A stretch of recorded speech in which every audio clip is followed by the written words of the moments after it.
Hello guys, welcome to all in competitive education centre. आज के इस वीडियो में हम लोग छत्तीसगढ़ बजट 2023-24 जो कि हाल ही में प्रस्तुत किया गया है उसके महत्वपूर्ण प्रश्नों को यहाँ पर देखने वाले हैं। महत्वपूर्ण प्रश्न यहाँ पर मैंने संकलित किया हुआ है जो आपके एमसीक्यू फॉर्म में अर्थात मल्टीपल चॉइस क्वेश्चन के फॉर्म में है, और इन क्वेश्चंस को अगर आप सॉल्व करते हैं तो आगे आने वाले एग्जामों में आपको बहुत सारे प्रश्न इससे रिलेटेड देखने को मिलेंगे जो कि छत्तीसगढ़ बजट 2023-24 के महत्वपूर्ण प्रश्न हैं।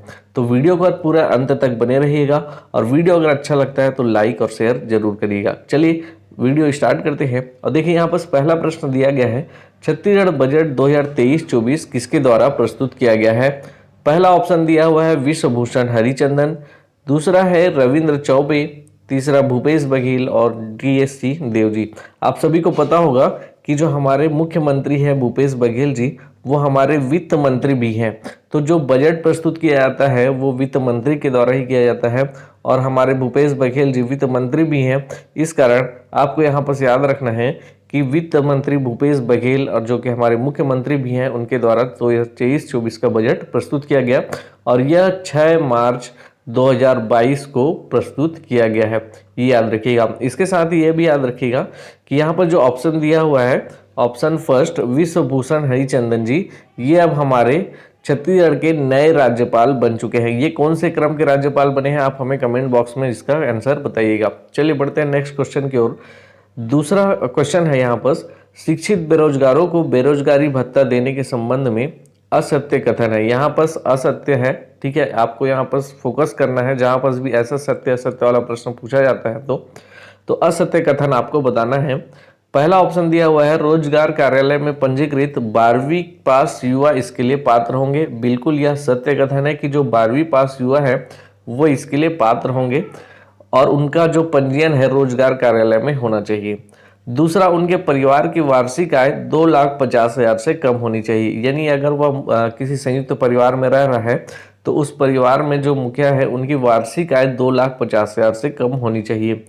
तीसरा जो कथन यहाँ पर दिया हुआ है, तीसरा ऑप्शन दिया हुआ है, अधिकतम 3 वर्ष तक 2,500 रुपये प्रति माह की दर से बेरोजगारी भत्ता दिया जाएगा।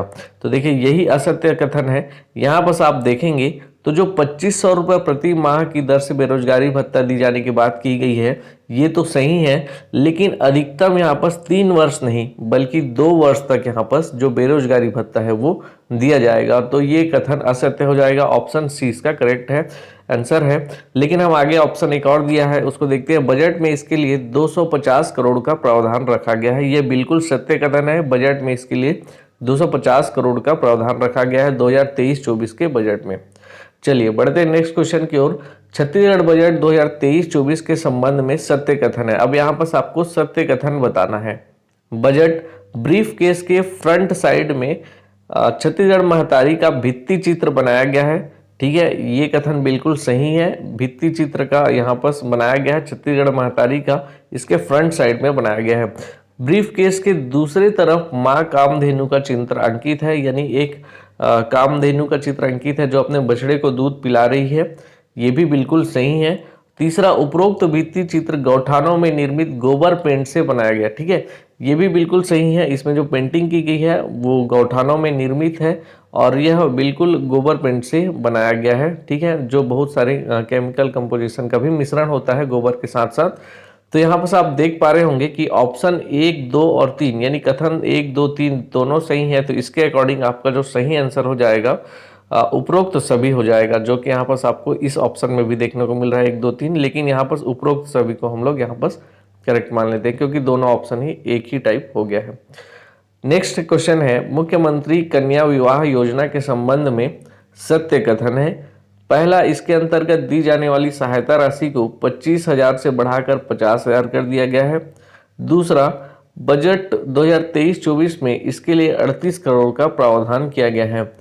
तो देखिए इसके पहले जो मुख्यमंत्री कन्या विवाह योजना के संबंध में जो सहायता राशि थी वो 25,000 थी, और अब उसे इस बजट में 2023-24 में बढ़ाकर 50,000 कर दिया गया है। तो ये बहुत ही महत्वपूर्ण है, प्रश्न है, आप इसको याद रखिएगा। और दूसरा, बजट 2023-24 में इसके लिए 38 करोड़ का प्रावधान किया गया है। ये भी बिल्कुल सही है। तो कथन 1 और 2 यहाँ पर दोनों सही हो जाएगा। ऑप्शन सी यहाँ पर आपको करेक्ट देखने को मिलेगा। चलिए बढ़ते हैं नेक्स्ट क्वेश्चन की ओर। प्रधानमंत्री आवास योजना ग्रामीण के तहत आवास निर्माण हेतु 2023-24 में कितने करोड़ बजट का प्रावधान किया गया है। यहाँ पर जो बात हो रही है प्रधानमंत्री आवास योजना ग्रामीण की बात हो रही है, और इसके अंतर्गत जो 2023-24 में बजट प्रस्तुत किया गया है, इसके अंतर्गत अब कितने करोड़ बजट का प्रावधान किया गया है। ऑप्शन दिया हुआ है 3,238 करोड़, 4,238 करोड़, 5,238 करोड़, या इनमें से कोई नहीं। इसका जो करेक्ट आंसर है याद रखिएगा 3,238 करोड़। इस प्रकार प्रधानमंत्री आवास योजना से जो प्रश्न है वो पूछे जाते हैं, तो इस प्रकार के प्रश्नों को भी आप याद रखते चलिएगा। चलिए बढ़ते हैं नेक्स्ट क्वेश्चन की ओर। शिक्षा के क्षेत्र में बजट 2023-24 में किन स्थानों में नए मेडिकल कॉलेज खोले जाने का प्रावधान किया गया है। हाल ही में जो बजट प्रस्तुत किया गया 6 मार्च 2023 को, जो कि 2023-24 का बजट था, आप सभी को पता है ये, और इसमें नए मेडिकल कॉलेज खोले जाने का प्रावधान किया गया है। नए मेडिकल कॉलेज खोले जाएंगे, तो ये किन किन स्थानों पर खोले जाएंगे। यहाँ पर ऑप्शन दिया हुआ है गीदम, जांजगीर चांपा, कबीरधाम और मनेंद्रगढ़। तो आपको याद रखना है कि ये जो चारों स्थान हैं, इन स्थानों पर नए मेडिकल कॉलेज खोले जाने का प्रावधान यहाँ पर बजट 2023-24 में किया गया है। नेक्स्ट क्वेश्चन है, छत्तीसगढ़ बजट में नए जंगल सफारी के लिए 2 करोड़ रुपए का प्रावधान किया गया है। यह जंगल सफारी कहाँ बनाई जाएगी। ऑप्शन दिया हुआ है नया रायपुर, दुर्ग, कबीरधाम, मनेंद्रगढ़, चिरमिरी, भरतपुर। आप सभी को पता होगा कि इसके पहले जो जंगल सफारी स्थापित की गई है वो नया रायपुर में की गई है, ठीक है। तो इसके विकास के लिए तो 11 करोड़ का प्रावधान इस बजट में किया गया है। ये नया रायपुर स्थित जंगल सफारी जो कि पहले से स्थापित है उसके लिए है। लेकिन यहाँ पर पूछा गया है प्रश्न, छत्तीसगढ़ बजट में नए जंगल सफारी के लिए 2 करोड़ का प्रावधान किया गया है, और यह जंगल सफारी कहाँ बनाई जाएगी, तो ये कबीरधाम जिले में बनाई जाएगी, जो कवर्धा नाम से प्रचलित है।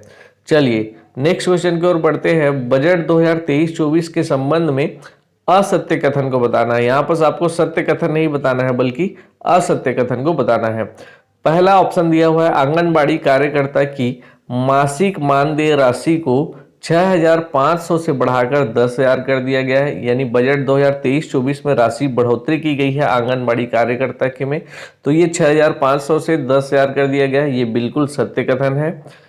मध्याह्न भोजन के अंतर्गत कार्यरत रसोइयों का मासिक मानदेय 1,500 से बढ़ाकर 1,800 कर दिया गया है। ये भी बिल्कुल सत्य कथन है। मुख्यमंत्री कन्या विवाह की राशि को 25,000 से बढ़ाकर 30,000 कर दिया गया। देखिए अभी मैंने ऊपर भी इसको डिस्कस किया था कि 25,000 से बढ़ाकर इसको अब 50,000 किया गया है, ठीक है। कितना किया गया है, 50,000 किया गया है। तो ये आपका ऑप्शन असत्य हो जाएगा, तो ऑप्शन सी यहाँ पर आपको आंसर देखने को मिलेगा। चलिए बढ़ते हैं नेक्स्ट क्वेश्चन की ओर। छत्तीसगढ़ बजट 2023-24 वर्तमान सरकार का कौन से क्रम का बजट है। वर्तमान में भूपेश बघेल की कांग्रेस सरकार है, और यह इस कांग्रेस सरकार का चौथा बजट है। चौथा बजट, सॉरी, ये इस कांग्रेस सरकार का 5वां बजट है। इसके पहले जो बजट आया था 2022-23 का, ये चौथा बजट था, और अब जो 5वां बजट आया है वो 2023-24 का है, ठीक है। तो यहाँ पर बाय मिस्टेक मैंने इसके पहले चौथा बोला था, ये 5वां बजट हो जाएगा, 5वें क्रम का बजट हो जाएगा, जो 2023-24 के वर्तमान सरकार का यह 5वां बजट है, ठीक है। और 5वां और इस कार्यकाल का अंतिम बजट भी आप कह सकते हैं। फिर नए कार्यकाल यहाँ से फिर चालू हो जाएगा चुनाव के बाद। छत्तीसगढ़ बजट 2023-24 में अनुमानित कुल व्यय कितनी है, ठीक है। आपको कुल व्यय के बारे में यहाँ पर पूछा गया है, ठीक है। इस प्रकार के प्रश्न भी आपको देखने को मिलते हैं एग्जाम में। तो छत्तीसगढ़ बजट 2023-24 में अनुमानित कुल व्यय कितनी है। ऑप्शन दिया हुआ है 1,21,500 करोड़, 1,67,900 करोड़, 1,45,789 करोड़ और 1,34,500 करोड़। इसका जो करेक्ट आंसर है आप याद रखिएगा 1,21,500 करोड़। ये कुल व्यय की बात की गई है, जो अनुमानित व्यय है 2023-24 में। इसी प्रकार आय से भी प्रश्न पूछा जा सकता है, तो आप ऊपरी याद रखिएगा 1,21,501, ये करोड़ रुपए में, ठीक है। इतनी राशि करोड़ रुपए में ये कुल आय है, ठीक है। अभी जो ऑप्शन दिया हुआ है ये व्यय का ऑप्शन है, और आय में एक ज्यादा है, आप ये याद रख सकते हैं। बजट 2023-24 में राम वनगमन पथ के लिए कितने करोड़ का प्रावधान किया गया है। तो इसका जो करेक्ट आंसर है ये आप देखेंगे ऑप्शन 2 करोड़, 3 करोड़, 4 करोड़ और 5 करोड़, तो इसका करेक्ट आंसर हो जाएगा 2 करोड़ रुपए। चलिए बढ़ते हैं नेक्स्ट क्वेश्चन की ओर। पान अनुसंधान केंद्र की स्थापना कहाँ की जाएगी? ठीक है, यहाँ पर आपको ऑप्शन दिया हुआ है छुई खदान, जगदलपुर, सरगुजा और रायपुर। बजट 2023-24 में पान अनुसंधान केंद्र की स्थापना की बात भी कही गई है और ये पान अनुसंधान केंद्र छुई खदान में स्थापित की जाएगी। ठीक है, जो कि खैरागढ़ छुई खदान गंडई करके नया जिला भी स्थापित हुआ है, वहीं है छुई खदान, यहाँ स्थापित की जाएगी। चलिए बढ़ते हैं नेक्स्ट क्वेश्चन की ओर। बजट 2022-23 में, सॉरी यहाँ पर जो 22-23 लिखा गया है ये आपका बजट 2023-24 हो जाएगा। ठीक है, क्योंकि अभी हम लोग बजट पढ़ रहे हैं 2023-24, तो ये बजट 2023-24 में छत्तीसगढ़िया ओलंपिक के आयोजन हेतु कितने बजट का प्रावधान किया गया है? आपके पास ऑप्शन दिया हुआ है 25 करोड़, 20 करोड़, 30 करोड़ और 15 करोड़। इसका जो करेक्ट आंसर हो जाएगा ऑप्शन ए 25 करोड़ का प्रावधान किया गया है, जो कि बजट 2023-24 का बजट है। ठीक है, तो ये आप याद रखिएगा। चलिए बढ़ते हैं नेक्स्ट क्वेश्चन की ओर। इस बजट 2023-24 के संबंध में सत्य कथन है। बस्तर एवं रायपुर में तीरंदाजी एकेडमी की स्थापना की जाएगी, नारायणपुर में मल्लखंब एकेडमी की स्थापना की जाएगी और रायपुर में अंतरराष्ट्रीय बैडमिंटन एकेडमी की स्थापना की जाएगी। तो देखिए यहाँ पर बस्तर और रायपुर में तीरंदाजी एकेडमी स्थापना की जाएगी, बिल्कुल सत्य कथन है। नारायणपुर में मल्लखंब एकेडमी, ये भी बिल्कुल सत्य कथन है। और रायपुर में अंतर्राष्ट्रीय बैडमिंटन एकेडमी की स्थापना की जाएगी, ये भी इस बजट के अंदर प्रावधान है। तो उपरोक्त तो सभी कथन यहाँ पर आपको सभी देखने को मिलेंगे। चलिए बढ़ते हैं नेक्स्ट क्वेश्चन की ओर। राज्य के गैर अनुसूचित क्षेत्रों में छत्तीसगढ़ी त्योहारों के गरिमामयी आयोजन हेतु कौन सी योजना प्रारंभ की जाएगी? 2023-24 के इस बजट में योजना के बारे में भी बताया गया है, छत्तीसगढ़ी त्योहारों के गरिमामयी आयोजन हेतु। अब यहाँ पर ऑप्शन दिया हुआ है मुख्यमंत्री आदिवासी पर्व सम्मान निधि योजना, मुख्यमंत्री तीज योजना, मुख्यमंत्री छत्तीसगढ़ी पर्व सम्मान योजना और मुख्यमंत्री धरोहर दर्शन योजना। तो देखिए जो मुख्यमंत्री आदिवासी पर्व सम्मान योजना है ये आदिवासी तीज त्योहारों से रिलेटेड योजना है और उनके गरिमामयी आयोजन हेतु दिया जाएगा। लेकिन जो यहाँ पर पूछा गया है गैर अनुसूचित क्षेत्रों में आयोजन हेतु, तो गैर अनुसूचित क्षेत्रों में आयोजन हेतु मुख्यमंत्री छत्तीसगढ़ी पर्व सम्मान निधि योजना के तहत जो राशि का आवंटन भी किया जाएगा इसके लिए, और साथ ही साथ अनुसूचित क्षेत्रों में ये गरिमामयी आयोजन हेतु इसी प्रकार की योजना है, यानी मुख्यमंत्री छत्तीसगढ़ी पर्व सम्मान निधि योजना। चलिए बढ़ते नेक्स्ट क्वेश्चन की ओर। वर्ष 2023-24 का बजट अनुमान वर्ष 2022-23 के बजट अनुमान से कितना अधिक है? देखिए यहाँ पर जो प्रश्न पूछा जा रहा है वो पूछा जा रहा है कि 2023-24 का जो बजट अनुमान है वो इसके पहले वर्ष 2022-23 में जो बजट अनुमान आया था उससे कितना अधिक है, ये पूछा जा रहा है। तो इसका जो यहाँ पर ऑप्शन दिया हुआ है 17%, 20%, 15% और 25%। इसका जो करेक्ट आंसर हो जाएगा 17%, इसका करेक्ट आंसर हो जाएगा। तो ये बजट से रिलेटेड कुछ महत्वपूर्ण प्रश्न थे। इस प्रश्न को आप फिर से रीटेस्ट देना चाहते हैं तो हमारे टेलीग्राम चैनल को ज्वाइन कर लीजिएगा, जिसका लिंक इसी वीडियो के डिस्क्रिप्शन में आपको मिल जाएगा। वहां से आप इसको एक टेस्ट की तरह अटेम्प्ट भी कर सकते हैं। साथ ही साथ इस बजट का पूरा पीडीएफ प्राप्त करने के लिए भी आप हमारे टेलीग्राम से चैनल से जरूर जुड़िएगा और वीडियो में नए हैं तो वीडियो को लाइक और शेयर जरूर करिएगा। इससे रिलेटेड और कोई भी जानकारी चाहते हैं तो उसे भी आप हमारे कमेंट बॉक्स में कमेंट करके पूछ सकते हैं। मिलते हैं अगले वीडियो में, तब तक के लिए धन्यवाद।